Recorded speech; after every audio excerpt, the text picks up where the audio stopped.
It was one of those evenings that made the city look tired, where every building seemed to sigh, and every passerby carried the weight of something unsaid.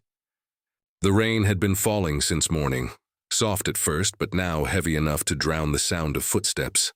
Under the dim orange glow of a flickering streetlight walked a young man named Daniel, his coat soaked through, his shoes squishing with each step, and his eyes fixed somewhere far beyond the puddles beneath him. His life had been unraveling for months, one rejection after another, one disappointment layered upon the next until even hope began to feel like a luxury he couldn't afford. He had lost his job at the construction company after budget cuts. Then his roommate moved out, leaving him unable to pay rent, and as if that weren't enough, his mother had fallen sick. Her treatments were costly, and Daniel had been stretching every dollar he could find, sometimes skipping meals just to send her what little he could. That evening, as he passed by the warm glow of a bakery window, the smell of freshly baked bread filled the air and made his empty stomach twist painfully. Inside, people laughed softly, holding cups of hot coffee, their lives seemingly untouched by the storm outside. Daniel stopped for a moment, pressed his hand against his chest to quiet the ache of hunger, and looked at the coins in his pocket. Barely enough to buy a bus ticket, certainly not enough for a loaf of bread. With a quiet sigh, he turned to walk away, his reflection in the glass following him like a shadow of failure. That's when a voice behind him spoke, gentle but clear through the rain. "You look like you could use something warm," said an older man, holding out a steaming cup of coffee in a small paper bag. Daniel turned, surprised, and saw a man in his 60s wearing a simple wool coat and a kind expression that seemed out of place in such a cold world. "Oh, I thank you, sir, but I can't take that," Daniel stammered, feeling embarrassed. The man smiled softly. "Of course you can. It's just coffee, not charity. Come sit with me for a moment." There was something about the tone of his voice, steady, patient, fatherly, that made Daniel obey. They sat together on a nearby bench, the rain still whispering around them. The man introduced himself as Robert, owner of the small bakery behind them. "You remind me of my son," he said, stirring his own coffee. "He used to have that same look in his eyes, the one that says you've been fighting too long and losing too often."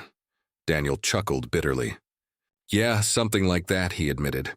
And then, perhaps because he hadn't spoken to anyone in days, he told Robert everything. How he'd lost his job, how no company would hire him, how his mother was sick and he was drowning in debt. Robert didn't interrupt. He didn't offer empty sympathy. He just listened, really listened, like what Daniel said mattered. When Daniel finally stopped, his voice barely more than a whisper, Robert nodded thoughtfully and said, "Come by tomorrow morning. I might have something for you." Daniel didn't think much of it. People said things to be kind, not always to mean them. But the next morning, something pushed him to go back. Maybe it was hunger, maybe curiosity, maybe just a tiny spark of faith. When he reached the bakery, the doorbell chimed softly, and there was Robert, smiling as if he'd been expecting him. "You're early," he said. "Good. Let's get you started." He handed Daniel an apron and pointed to the counter. "The place could use a little extra help. Sweep the floors, clean the tables, maybe deliver some bread later. It's not glamorous, but it's honest work." Daniel could barely believe it. No interviews, no forms, just trust. He accepted gratefully and threw himself into the work. The smell of dough, the hum of the ovens, the clatter of cups, it all began to feel like home. For the first time in months, he had purpose. Days turned into weeks, and the bakery slowly became his world. Robert was more than a boss. He was a mentor. A quiet force of kindness who believed in giving people chances when the world didn't. He taught Daniel how to bake bread with patience, how to talk to customers like they were guests, and how to find dignity in small things. The secret, Robert once told him, is not just to make bread, but to make people feel seen. That's what feeds the soul. Daniel found joy in it, not just in earning a little money, but in being part of something good. Customers began to notice, too. They loved Daniel's sincerity, how he remembered names and smiled from the heart. The bakery's business grew, but even more, its warmth spread through the neighborhood. Then one morning, everything changed. Daniel was kneading dough when he heard a crash from the back. He rushed in to find Robert on the floor, pale and trembling. Panic surged through him as he called an ambulance. At the hospital, the doctors revealed that Robert had late-stage cancer. He had known about it for months but hadn't told anyone. Daniel sat by his bedside, overwhelmed. "Why didn't you say anything?" he asked, his voice cracking. Robert smiled weakly. "Because I didn't want pity. I wanted purpose. And you gave me that, son." Daniel's throat tightened. "I should have noticed.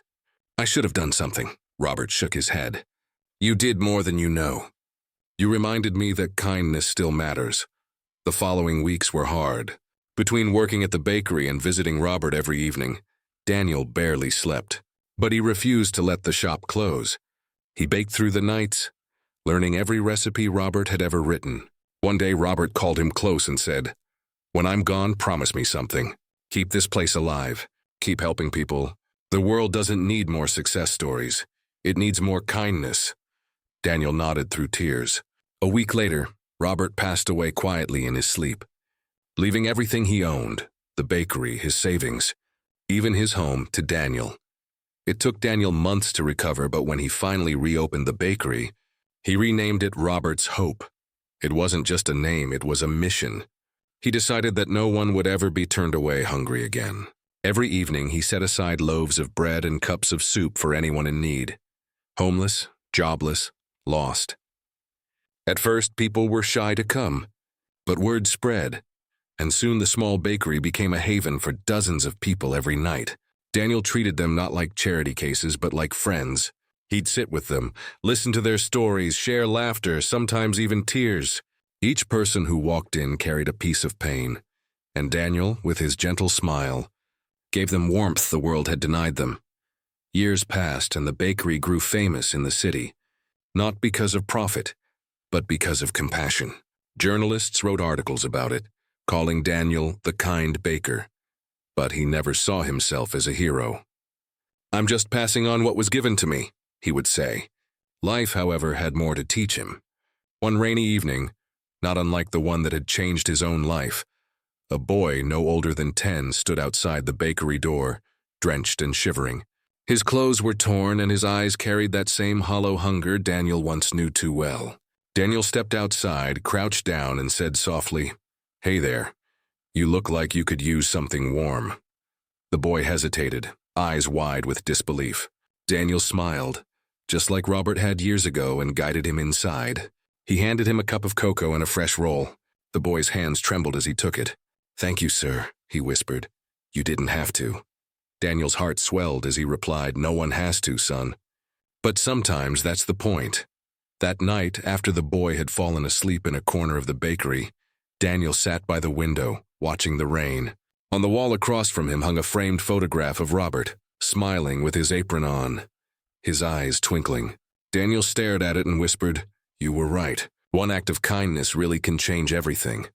He thought back to that night years ago when he'd been lost, hungry, and hopeless, and how a stranger's small gesture had rewritten the story of his life. It wasn't just about bread or a job.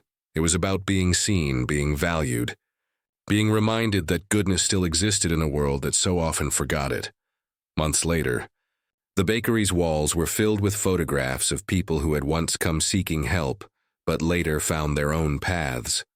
Some started jobs. Others reunited with families. A few even began their own small businesses. Every one of them credited Daniel, but he always redirected the praise. "It wasn't me," he'd say. "It was Robert. It was one man who believed in kindness when no one else did." And quietly, within those walls, Robert's legacy continued to live, breathing through the laughter of customers, the clinking of coffee cups, the smell of bread rising in the oven. Sometimes, on rainy nights, Daniel would step outside and watch strangers hurrying past, umbrellas tilted against the wind. Every now and then, he'd spot someone looking lost, someone with the same tired eyes he once had, and he'd smile, ready to say those familiar words. Because he knew now that no act of kindness ever dies. It only changes form, passes from one soul to another, until the world slowly begins to heal itself. And as long as breath filled his lungs, Daniel vowed to keep the chain unbroken.